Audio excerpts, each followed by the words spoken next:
New details about how investigators used a piece of gum to catch a homicide suspect in a crime from nearly 40 years ago. Judy Weaver was killed inside her Everett home in June 1984.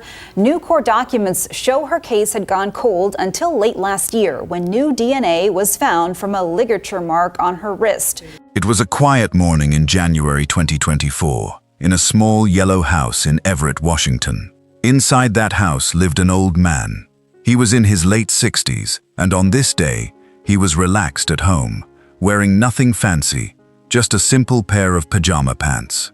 He had no idea that this ordinary morning would be the beginning of the end for him. A knock came at his door. He walked over and opened it.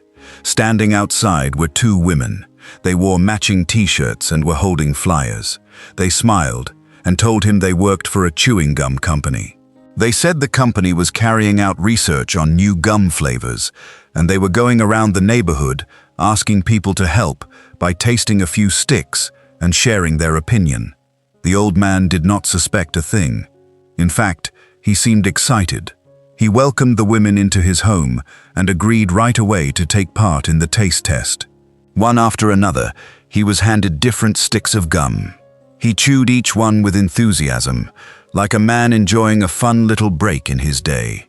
When he was done with each flavor, one of the women held out a small dish and asked him to spit the chewed gum into it. He did exactly that, again and again, never once stopping to think about what he was actually doing. Because here is the secret this man did not know. Those two friendly women were not gum company workers at all. They were undercover police detectives. And that innocent-looking dish was not there to collect gum. It was there to collect his DNA. For more than 40 years, this man had been living freely in his community, going to the grocery store, chatting with neighbors, growing old in peace, all while carrying a very horrifying secret.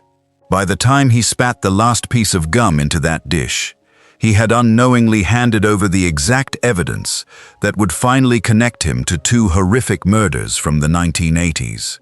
But who was this man? And what exactly had he done all those years ago to make investigators go to such elaborate lengths just to get a sample of his DNA? To understand that, we have to go back to the very beginning, long before that gum ever touched his lips. On July 12, 1980, a young woman named Susan Vesey was at home in Everett, Washington. She was only 21 years old, married, and the mother of two very young children, a baby boy who was just 3 months old, and a daughter who was not even 2 years old yet. On that day, Susan was home alone with her children, while her husband was away working a night shift.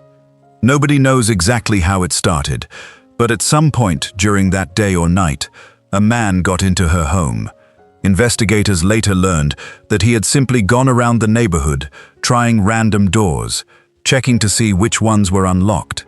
Susan's door happened to be one of them. Once inside, the man attacked Susan.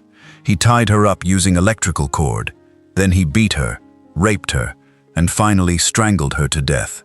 Her two small children were in the home the entire time, but thankfully, the attacker left them physically unharmed. Later that day, Susan's husband came home from his shift, expecting to walk into a normal evening with his wife and children. Instead, he found his wife's lifeless body. His baby son was found close by on the bed, untouched, too young to understand what had just happened in his own home. His toddler daughter was also found safe. Police launched an investigation right away. Detectives questioned people close to Susan, including her husband's own brother, who became a person of interest for a time. But no matter how many leads they chased, nothing solid ever came together. There simply was not enough evidence to charge anyone. As the months passed, the case grew colder and colder, until it eventually became one more unsolved file sitting in a police archive, gathering dust. For the Vesey family, this meant living for decades without answers. Susan's children grew up never getting the chance to know their mother, and never knowing who had taken her from them, or why. But this was only the beginning, because 4 years later, just 4 miles away from where Susan Vesey had been killed, almost the exact same nightmare would happen again. And once again, police would have no idea that the two cases were connected. On June 1, 1984, firefighters in Everett got a call about a fire at an apartment. They rushed to the scene and began working to put out the flames. But once the fire was under control, they made a horrifying discovery inside. A woman was dead inside the apartment. Her name was Judy Weaver. She was 42 years old, a mother of 2 grown children, and by all accounts a lively, funny, hard-working woman who was proud of running her own restaurant. As investigators looked closer, they realized this was no accident. Judy had been hogtied using an extension cord, raped and strangled, before the killer set the apartment on fire, most likely trying to burn away any trace of evidence. It seemed the killer wanted to make sure that whatever proof existed of his crime would be destroyed in the flames. At the time, DNA testing was not yet a common tool for solving crimes. Still, in a small stroke of luck, investigators on the scene had the foresight to collect vaginal swabs from Judy's body a few hours after her death. It was a decision that would not pay off for another 40 years, but it was a decision that would one day matter more than anyone in that room could have imagined. Detectives at the time questioned several men connected to Judy's life, including a boyfriend she had been seeing. That boyfriend actually remained the primary suspect in the case for years, right up until his own death in 1994. But suspicion is not proof, and nobody was ever charged. Here is where the story becomes even more chilling. Even though Judy Weaver's murder happened just 4 miles from where Susan Vesey had been killed only 4 years earlier, and even though both women had been tied up with cord, raped, and strangled in almost identical fashion, investigators at the time never connected the two cases. 2 separate detectives worked 2 separate murders, never realizing they were hunting the very same man. Both cases went cold. Both families were left to grieve without answers. And the man responsible carried on with his life as if nothing had happened, blending into the community, raising no suspicion at all. For years, both murders sat untouched, boxed away in police storage.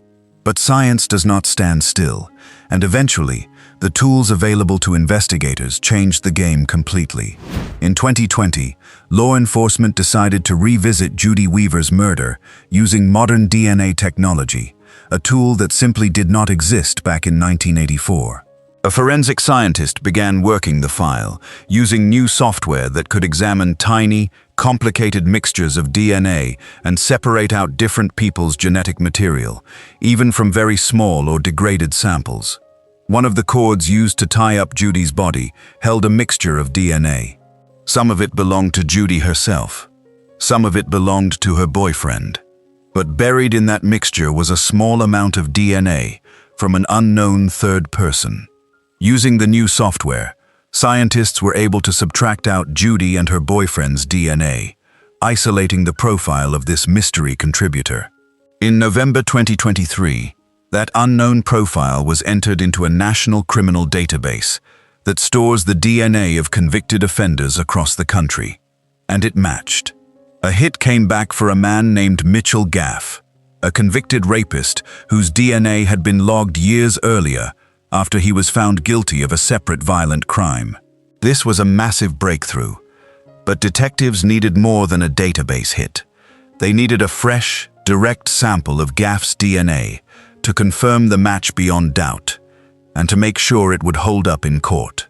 Normally, in cases like this, detectives try to secretly collect something a suspect has thrown away, like a cigarette butt or a drink cup. So police quietly began watching Gaff's house. But he barely left home, aside from the occasional trip to a nearby grocery store. There was hardly any opportunity to grab something he had discarded.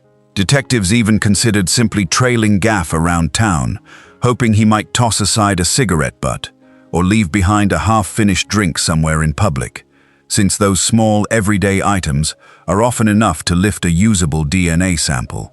But Gaff rarely left his house at all, making that approach nearly impossible to carry out. That was when one clever detective came up with an idea that sounded almost too simple to work. What if they invented a reason for Gaff to voluntarily hand over his own saliva? And that was exactly how the now infamous gum ruse was born. In January 2024, a female detective and 2 colleagues dressed the part, put on branded t-shirts, printed flyers, and knocked on Gaff's door, pretending to represent a chewing gum company. And it worked exactly as planned. Gaff invited them in and happily sampled several different gum flavors, spitting each one into a small dish held out by the detectives.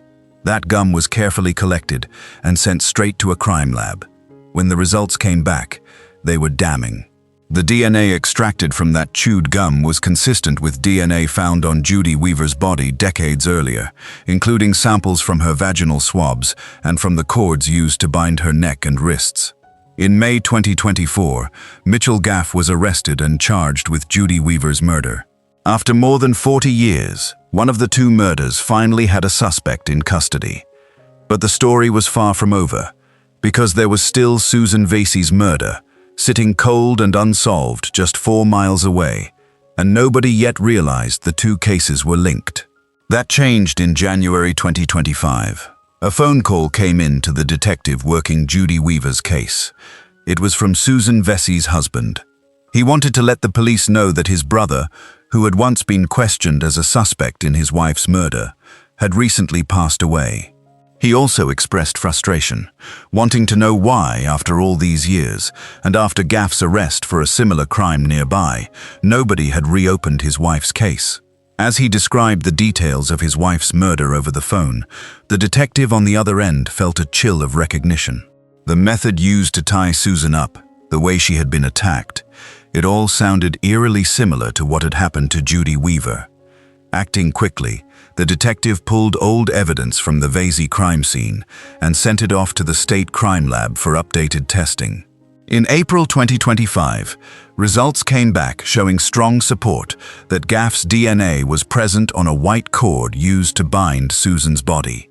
Then, in March 2026, a second piece of cord from the scene was tested and confirmed to be the same match.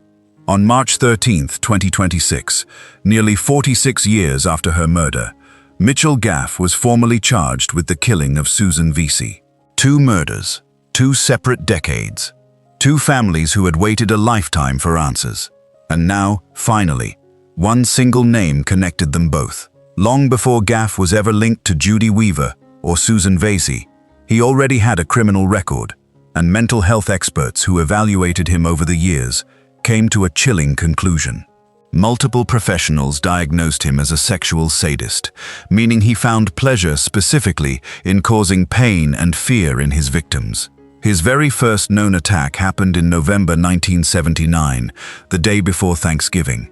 A 29-year-old woman was going about a completely normal chore, putting her lawnmower away in the tool shed behind her home in Everett. Out of nowhere, a young Mitchell Gaff, only 21 years old at the time, appeared holding what looked exactly like a handgun. It later turned out to be an air gun, but in that moment, the woman had no way of knowing that. Gaff ordered her to get on her knees and told her not to turn around. At first, she believed it might be a joke. She actually turned to look at him, thinking maybe it was a friend playing a prank, since she worked in law enforcement herself at the time and was used to that kind of humor among colleagues. Instead, Gaff struck her across the head with the gun. He continued beating her, punching her head and slamming it against the concrete floor and the wall of the shed. At some point during the attack, Gaff set the gun down so he could tie up her wrists. This was the moment that saved her life. She remembered her father always teaching her to fight back, no matter what. Summoning everything she had, she threw her body weight against Gaff, catching him off guard and sending him stumbling into the wall. They both scrambled back to their feet, but now she was trapped, with nowhere to run. That is when Gaff pulled out a hunting knife from his boot. She held her hands up instinctively to defend herself and began trying to reason with him, but he slashed her open palm with the blade, telling her that he was going to kill her. Believing she was about to die, she fought with everything left in her, shoving Gaff, striking him, and clawing at his neck. In that split second of chaos, she managed to break free and ran screaming into a nearby alley, where neighbors found her and called the police. Gaff fled the scene and quickly changed his clothes, but he was arrested soon afterward. A jury found him guilty of assault with a deadly weapon and burglary. And here is where the story becomes almost unbelievable. Despite everything he had done to her, the judge sentenced Gaff to just 30 days in jail, and even that sentence allowed him work release, meaning he was free to leave every day. After that, he was placed on 5 years of probation. It was a punishment so light that it would go on to haunt his survivor for the rest of her life, especially once she learned what he would go on to do next. Because Mitchell Gaff was still on probation for that very attack when he murdered Susan Vesey in July 1980. And he was still on probation, walking free in his community, when in August 1984, just months before Judy Weaver's murder, he committed one of the most horrifying attacks of his entire criminal history. On the night of August 28, 1984, Gaff crept into a home in Everett, where a mother and her 2 teenage daughters, aged 14 and 16, were sleeping. Their mother was asleep downstairs in the basement, completely unaware of what was unfolding upstairs. Once inside, Gaff turned his attention to the 2 young sisters. For the next 2.5 hours, he subjected them to an ordeal that is almost impossible to put into words. He hogtied both girls using electrical cord. He cut their clothing off of them with a knife. He violated them repeatedly. He beat them. He choked them. He even used an electrical cord to shock one of them. At one point, while Gaff was choking the older sister with the cord, the younger girl managed to break free. She escaped the house and ran for help, likely saving both of their lives. Gaff fled into the night once again, but this time he did not get away so easily. He was eventually caught, and he pleaded guilty to 2 counts of rape along with burglary. This time, the punishment was far more serious. A judge sentenced him to 11.5 years in prison. In hearings that followed, Gaff made an admission that reveals just how dangerous he truly was during this period of his life. He confessed that in the early 1980s, he had attempted to attack as many as 30 women and girls in a single day, and that he had raped at least 8 of them. One prosecutor who dealt with his case said publicly that in nearly 2 decades of work, he had never encountered anyone more dangerous to the community than Mitchell Gaff. It was this 1984 conviction for raping the 2 sisters that placed Gaff's DNA into the National Criminal Database in the first place. The very same database that would, decades later, connect him to Judy Weaver's murder. After his conviction, Gaff served time behind bars and went through an intensive sex offender treatment program. But when his release date arrived in 1994, officials refused to let him walk free. Instead, under a newer state law targeting violent repeat offenders, he was kept confined indefinitely at a special facility for the state's most dangerous sex offenders. A jury agreed he remained a threat to the public. In the year 2000, Gaff tried again to gain his freedom, claiming years of therapy had changed him and that he now felt deep remorse for what he had done. Once again, a jury disagreed, ruling that he remained a violent sexual predator, and he stayed locked away for several more years. It was not until 2006, more than 20 years after his original sentencing, that Gaff finally won some level of freedom, moving into a supervised halfway house with an electronic tracking device. For the following decade, he moved back and forth between partial freedom and full confinement, due to repeated violations of his release conditions. Eventually, Gaff settled into a quiet life under a new identity, registered as a high-level sex offender, going about his days peacefully, completely unaware that science was slowly closing in on him. By the time detectives finally connected Mitchell Gaff to both Susan Vesey and Judy Weaver, he was scheduled to stand trial in September, but instead, Gaff chose to plead guilty. On April 16, 2026, standing in a Snohomish County courtroom, Mitchell Gaff pleaded guilty to 2 counts of first-degree murder. In chilling detail, he described exactly how he had killed both women, admitting that he had gone door to door on the night he found Susan Vesey's home unlocked, and admitting that he wrapped cords around Judy Weaver's neck and lit her bedspread on fire in an attempt to hide his crime. He stated plainly that he had not known either woman before he attacked them. For prosecutors, the guilty plea meant certainty.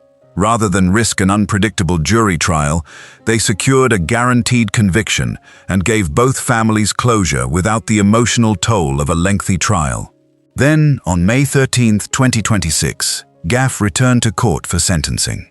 The courtroom was packed with survivors and family members of his victims, many of them in tears as they spoke about how his crimes had shattered their lives forever. Susan Vesey's son, who had been an infant in the very room where his mother was murdered, told the court that this crime marked the very beginning of his life, and that what Gaff stole from him and his sister was not simply their mother's life, but her unconditional love, the kind of love that shapes a person before they even understand what is happening to them.